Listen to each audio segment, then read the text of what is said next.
That's a better hug. All right. Oh, dude, go sit down, man. I know I'm a football fan, but so, all right. Well, today we get to continue in our series called Fighting for Your Family. Last week we looked at the value of family, and that it's worth fighting for. It really is. It's worth fighting for. It's worth defending.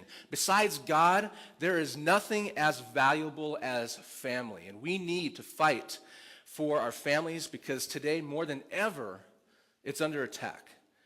I don't know if you may agree or disagree with me on that, but it really is. Nobody is breaking into our homes to physically rip our families apart, but rather the attack is more subtle and more dangerous. The enemies our families face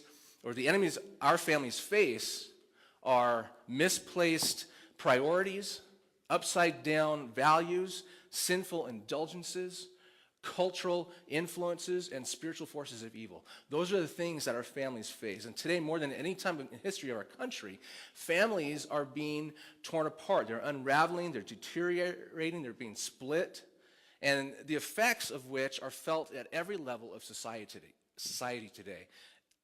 Last week, we saw that if we want to fight for our families, we need to quit taking cues from our culture. In other words, we need to stop thinking like our culture, especially in regards to personal happiness. We need to put our financial problems in their place, and we need to set up guardrails for our families and for our relationships and our marriages. There's something that I want to be so clear on, though, as we talk about families both today and the next number of weeks.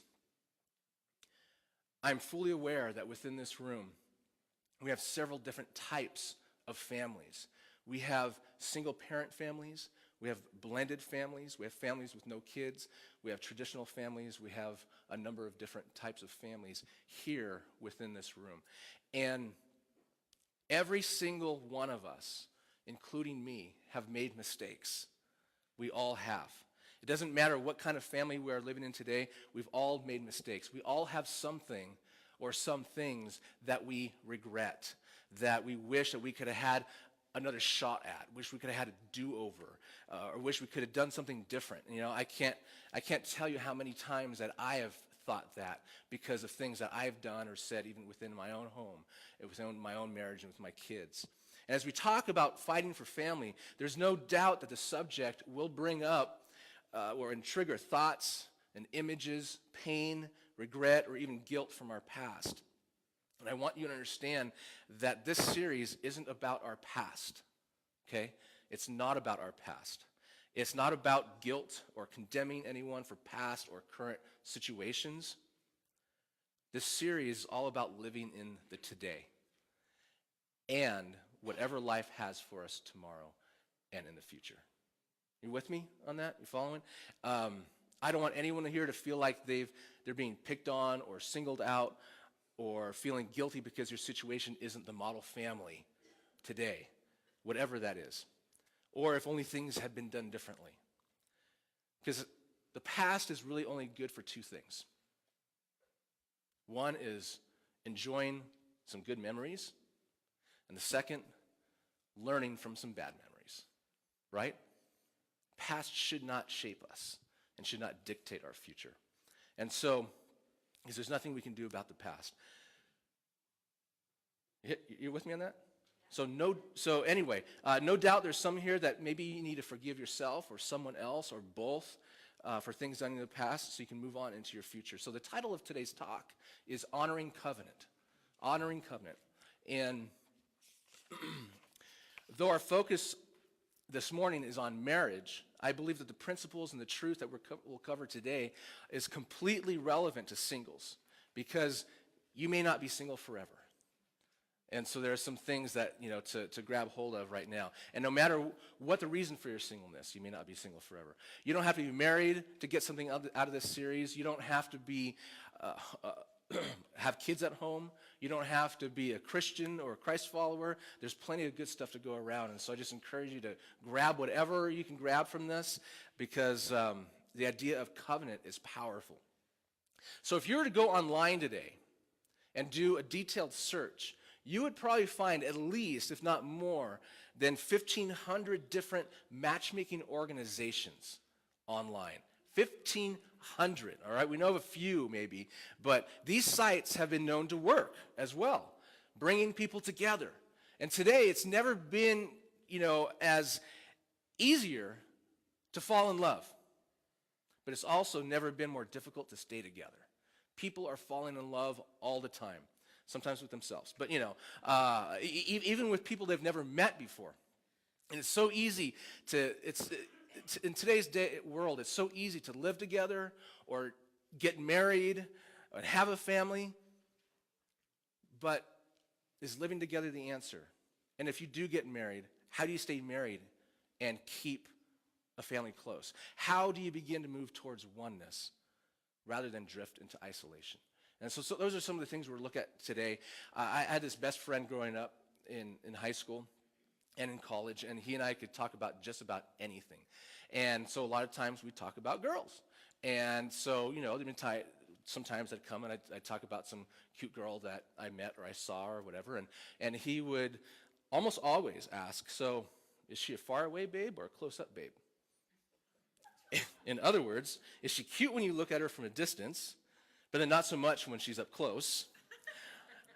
Or is she cute no matter what, okay? And that just kind of gives you a little idea of the shallowness of teenage boy minds, right, okay? But the truth is that no matter how in love we feel in the beginning, it's like we see from far away. But the closer we get to someone, the more flaws we see and experience in that person. Flaws that sometimes even cause us to second guess our decision. Flaws not just in looks, but in behavior, in personality, in character, mannerisms, bad habits, those kinds of things. You guys understand what I'm talking about, right? Because if you're in a family, you know that because you see people up close. We're going to watch a video clip that I showed a couple years ago, and it's definitely worth showing again. This guy just discovered something new about his bride, and for better or for worse, takes on a new meaning in this video clip. So let's go ahead and hit it.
sorry. Did I steal the covers again? Well, I had a bad dream. about what? I don't know. Good night. I love you.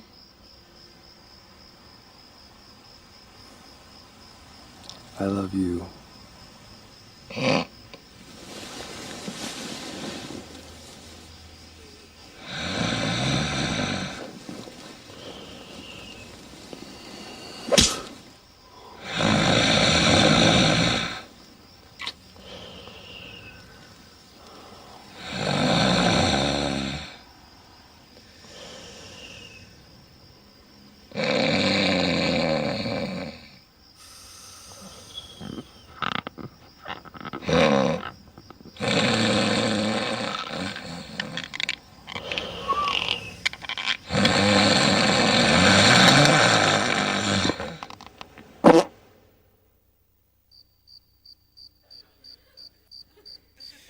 What a patient man, huh?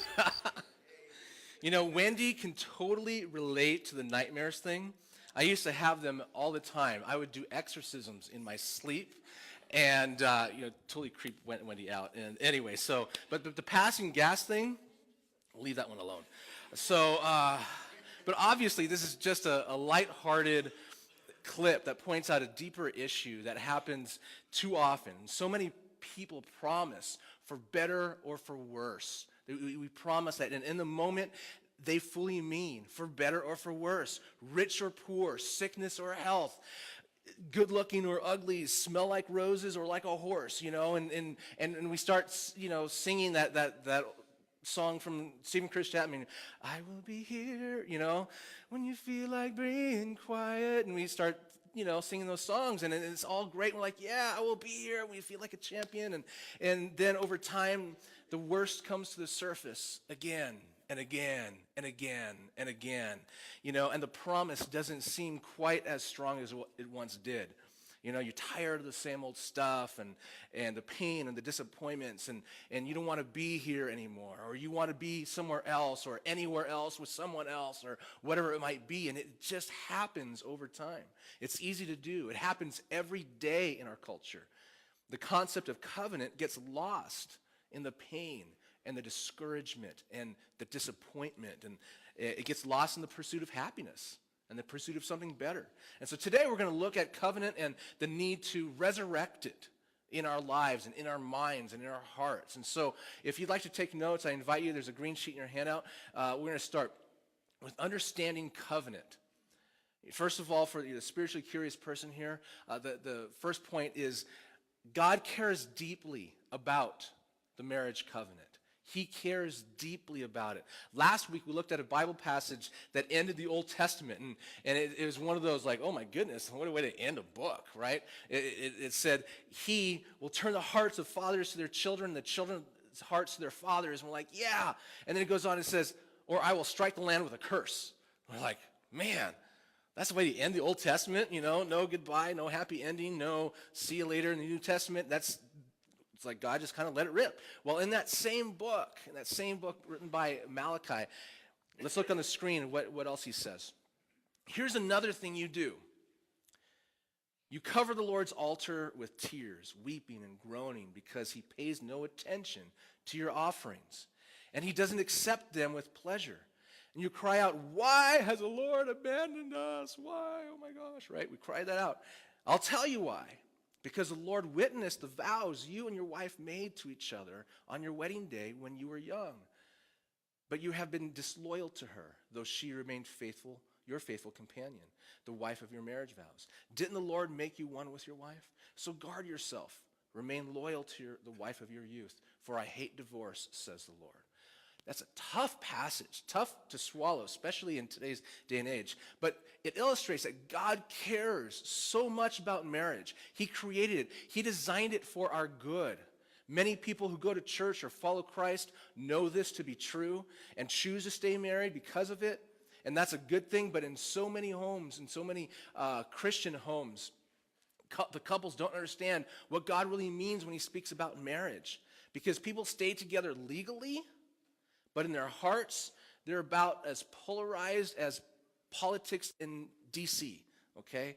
And that happens so often, D.C., District of Corruption, anyway, or Columbia. So, but these couples, they take the first step. They remain legally married, and that's great, but they completely miss the fullness of what God has intended for them in their marriage, what he really wants for them, and so they become disloyal to each other.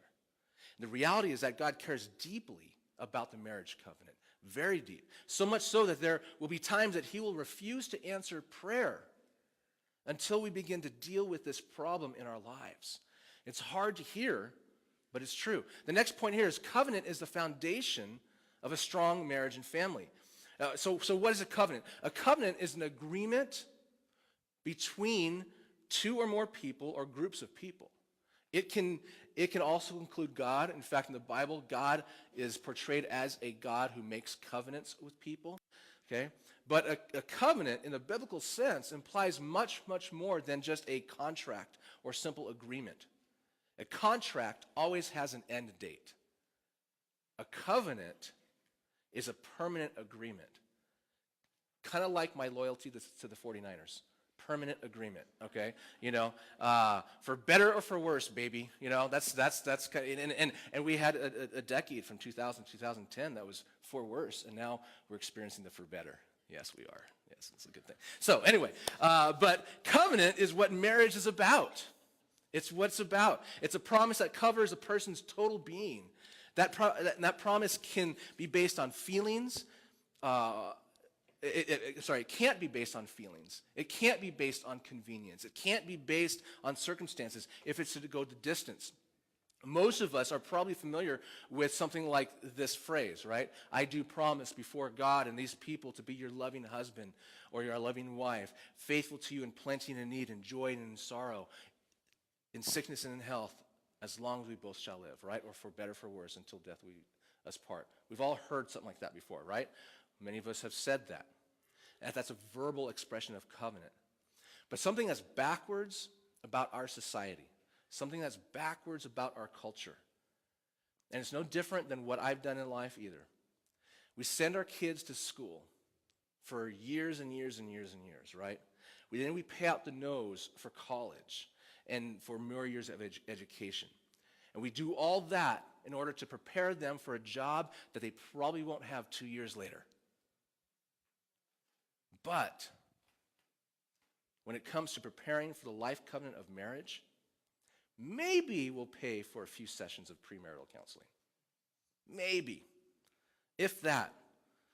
And even with that, it's like you have to threaten and twist arms and poke eyes and whatever to get people to go to counseling, right? We don't need counseling because we're in love. And this is quite often what happens. And so people are unprepared for the covenant that they make in the beginning. They end up moving off that secure foundation and start building on other foundations, ones that are shaky. So covenant is foundational, and we need to bring back the days when we lived for something called honor, when we actually valued that, where our words meant something, even if it costs us our life. Let's look at the next point. Love is covenant. Love is covenant. Here's a passage out of the Bible that talks about this.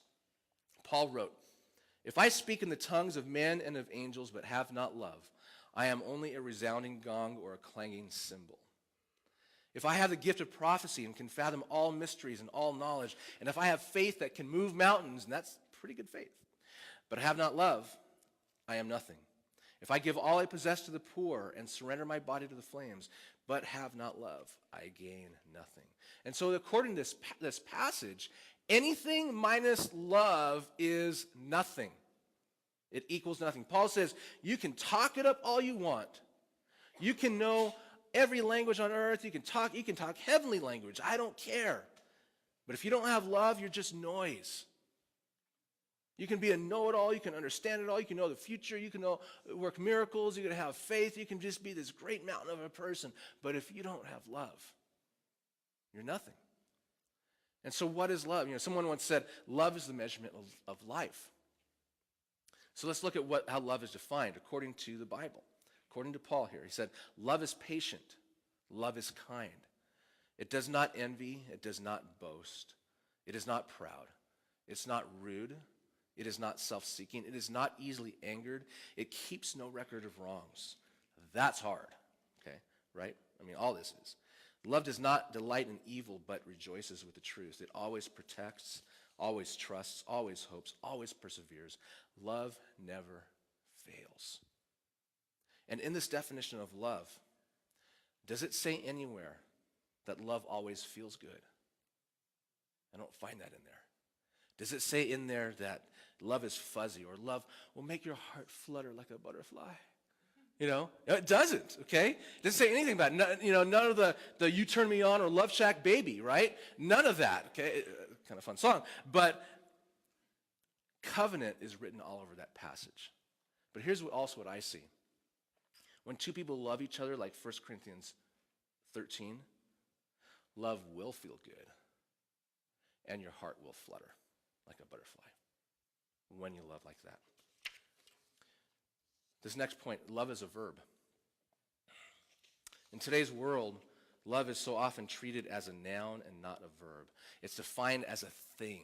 It's defined as a feeling that, one person has for another. I got this thing for her, man. I think I'm in love is what we hear, and we talk about that. And we just read in 1 Corinthians 13 that love is defined by actions. It's defined by actions. Being kind, forgiving the other person, trusting, persevering, protecting, hoping. These are actions. Jesus said this, a new command I give you, love one another. As I have loved you, you must love one another. Okay, now, something about this command. It wasn't a new command as if they had never heard it before.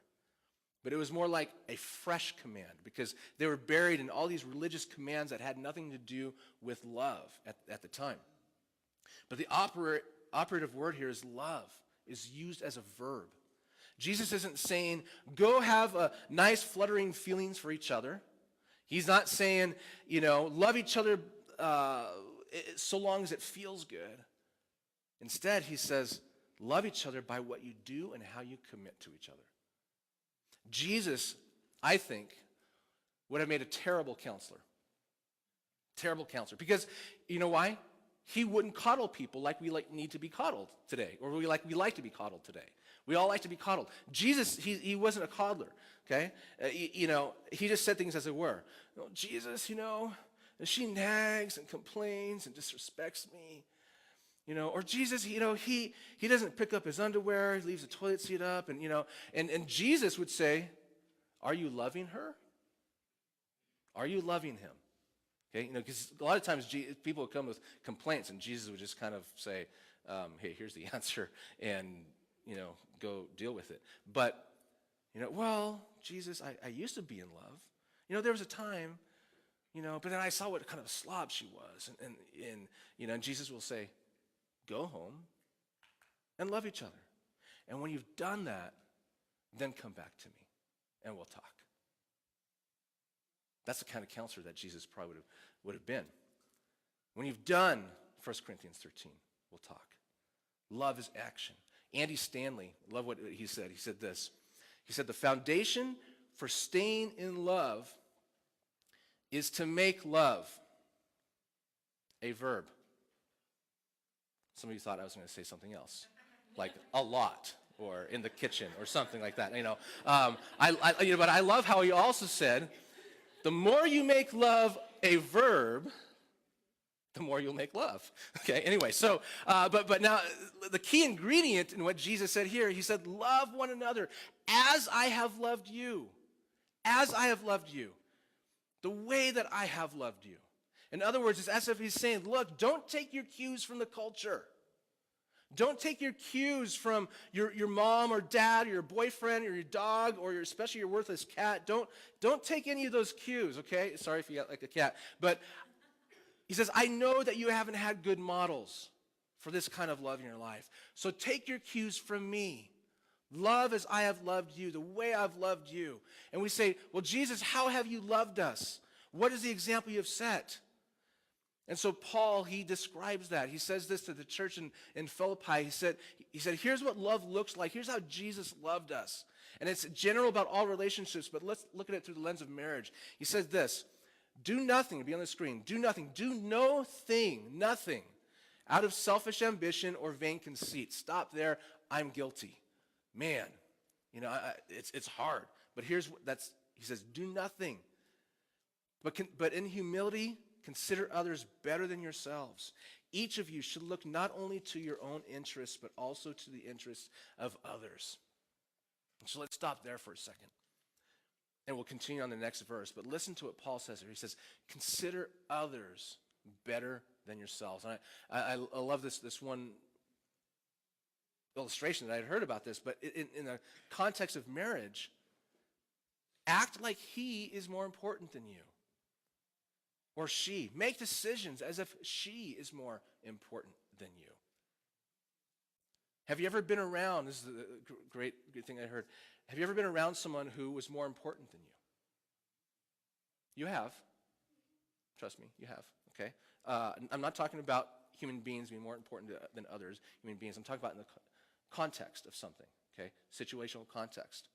So think about a time, for example, that you've been around someone, and in that context, another person was more important than you.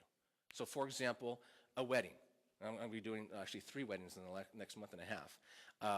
But imagine a wedding where you weren't the bride or the groom. Okay, think about that. Did you notice how the people stood in line for days to talk to them and not to you? Ever notice that? Or did you notice how nobody stood in line to talk to you, actually? In that context, you were not the most important person in the room. Is that true? Or how about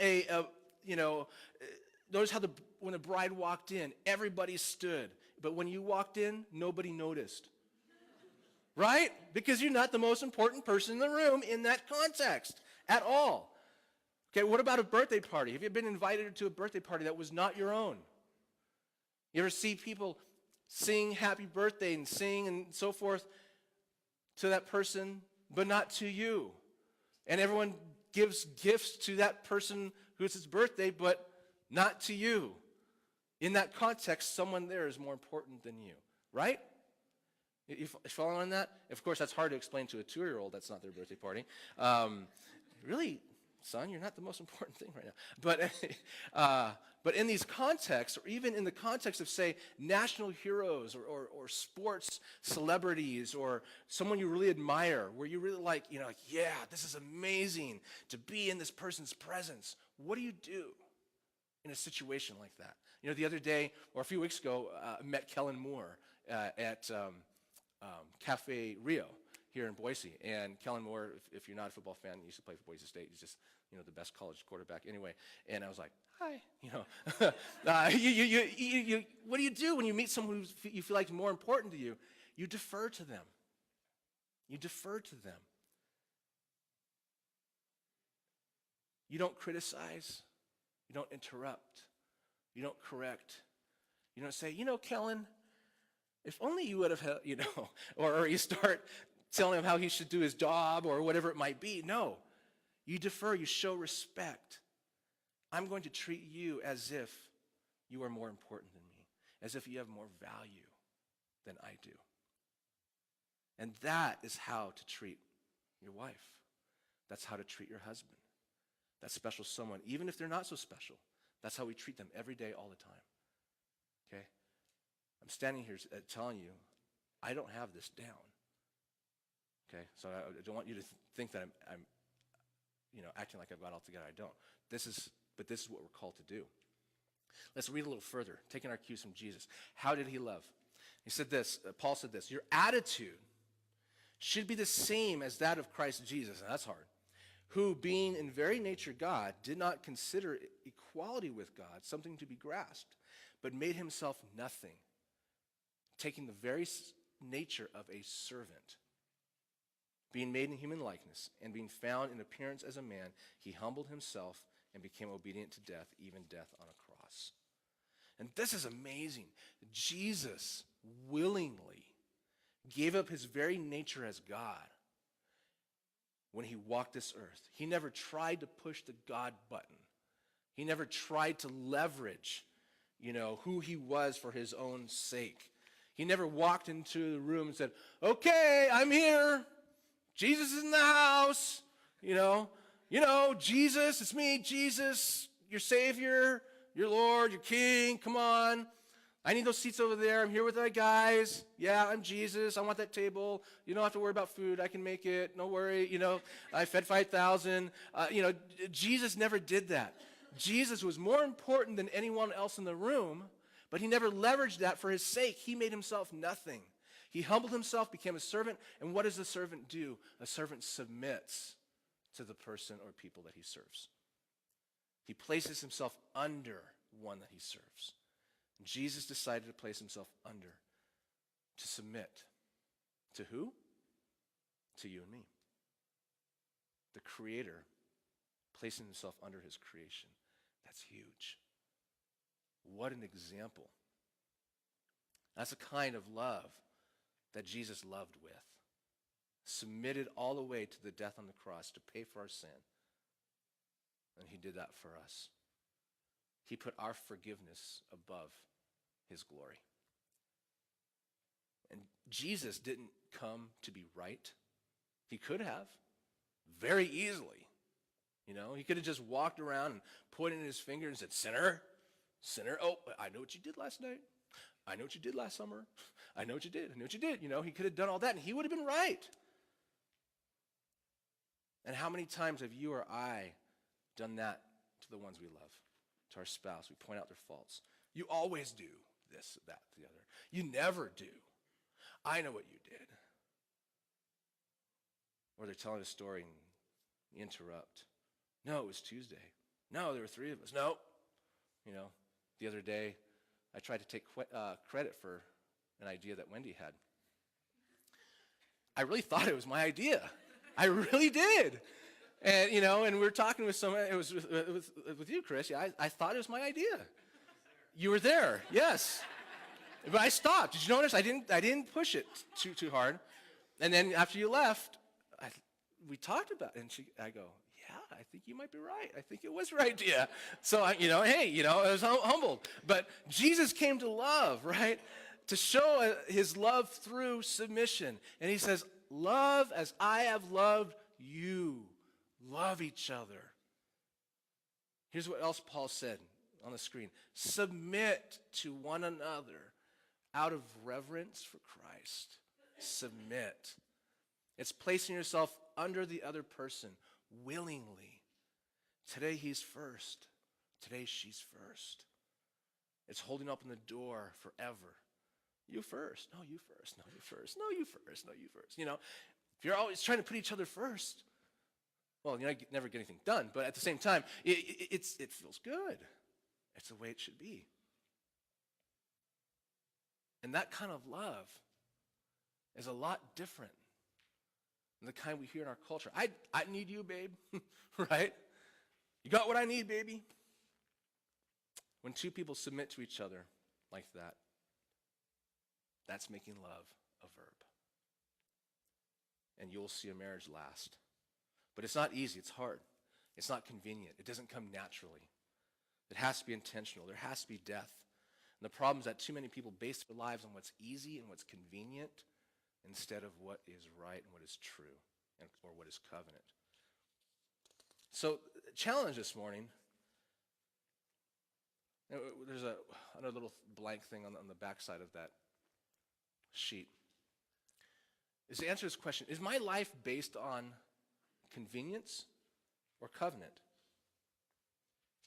Is it convenient or covenant? How do I live my life? And so let's just kind of go through and fill in some of those blanks there. If you live by convenience, where convenience is your MO, then your life is emotion-based. That first one. Okay? I can't fight this feeling any longer. REO Speedwagon fans, I can't sing as high as that guy can. But I live according to how I feel. I make excuses for my emotions, the decisions that are, all my decisions are based on my emotions. Well, I can't change the way I feel. I've heard people tell me that. I just can't change my feelings, Mike. Maybe. But you can change the way you live despite of your feelings.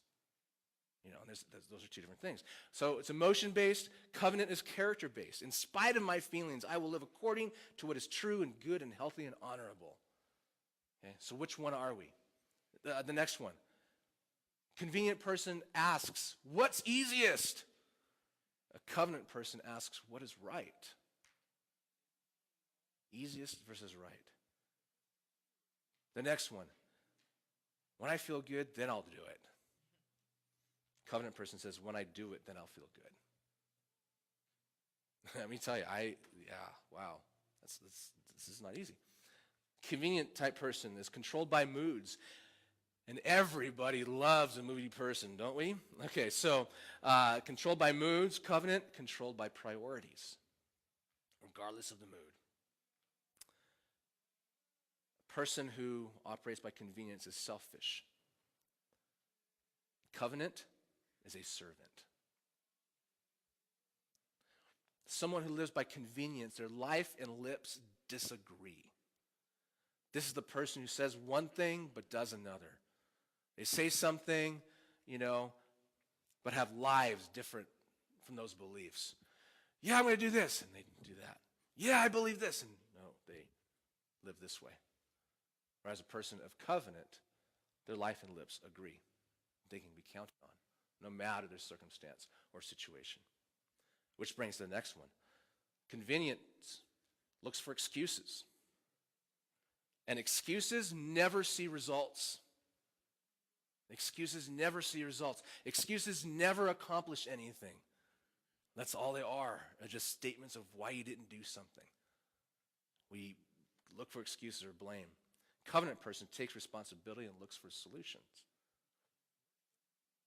A convenient-oriented person is outwardly influenced. Whatever is kind of coming my way, I just kind of get tossed here and there and by life and its circumstances, and that's what influences me. But a person of covenant is influenced inwardly by that character. A person of convenience quits when the going gets tough. I just forget it. I'm throw in the towel. I don't want to do it anymore. A person of covenant continues when the going gets tough. Have you guys ever, you're driving along and a live one lands on your windshield, or maybe it starts there, and you're driving along and you're getting faster and faster, and you're watching that thing. When's the wind going to blow it right off, And I've seen a lot of that happen. Last year, the wasps were so bad. I had a wasp land on my truck windshield, and I'm driving along. Yeah, man, I can't wait to see, and it's shaking, because I'm going faster. I'm getting, 40, 50. I'm getting the freeway. I'm going to lose this thing. I'm going 65. I'm going 70. And that thing is still hanging on my windshield. I could not believe it. That is a person of covenant. Okay? They continue when the going gets tough. I couldn't believe it, Finally pulled off, wherever I was going, and it flew away. I was like, holy cow. Well, I'm glad I took that thing away from my house, because that's a persistent little guy. And the last one is a person of convenience. This person whines like Luke Skywalker in Star Wars and Anakin. And person of covenant, this person wins. What would our lives and families look like if every one of us owned our part and started living covenant-based lives rather than convenience-based lives?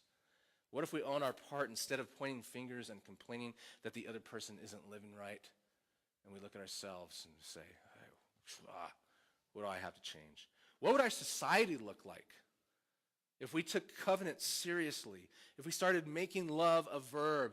There might be a whole lot more making love, but making love that lasts. What if we took covenant seriously and said, I am not giving up on my spouse, my family, my kids, or myself.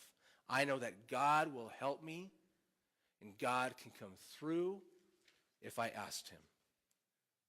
If we did that, I think there would be more joy, there would be more character, more fulfillment, stronger families, greater security, greater hope, and more to live for. So let's be people of covenant. And let's learn what it is to fight for our families, because our families are worth it. Let's stand.